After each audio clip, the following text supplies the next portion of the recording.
आपण पाहत आहात सत्याची बाजू मांडणारं हक्काचं न्यूज चॅनल M24 तास। सांगलीमधून एक अत्यंत भीषण आणि दुर्दैवी बातमी समोर येत आहे।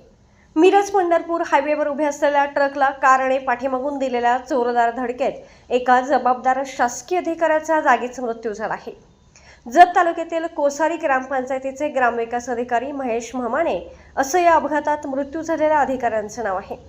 हा अपघात इतका थरारक होता की संपूर्ण घटना परिसरातील सीसीटीव्ही कॅमेऱ्यात कैद झाली आहे। रत्नागिरी ते नागपूर नॅशनल हायवेवर मिरजेजवळ ही काळजाचा थरकाप उडवणारी घटना घडली आहे।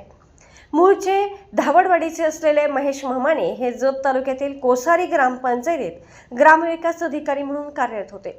आपले शासकीय काम आटोपून ते कारने सांगलीच्या दिशेने निघाले होते।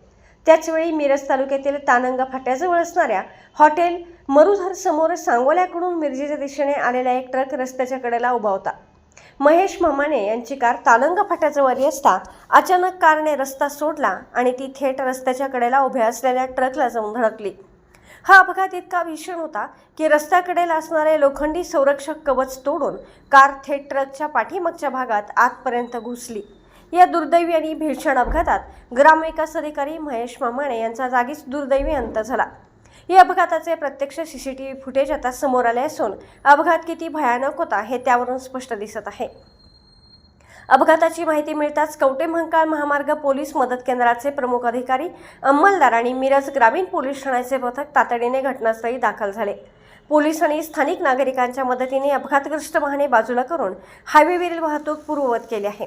मात्र कर्तव्यदक्ष अधिकारी महेश म्हमाणे यांचं अचानक जाण्याने कोसारी ग्रामपंचायतीसह संपूर्ण धावडवाडी गावावर आणि सांगली जिल्हा शासकीय वर्तुळावर तीव्र शोककळा पसरली आहे। मिरज ग्रामीण पोलीस आणि कवठेमहांकाळ महामार्ग पोलिसांकडून पंचनामा पूर्ण करून वाहतूक सुरळीत करण्यात आली।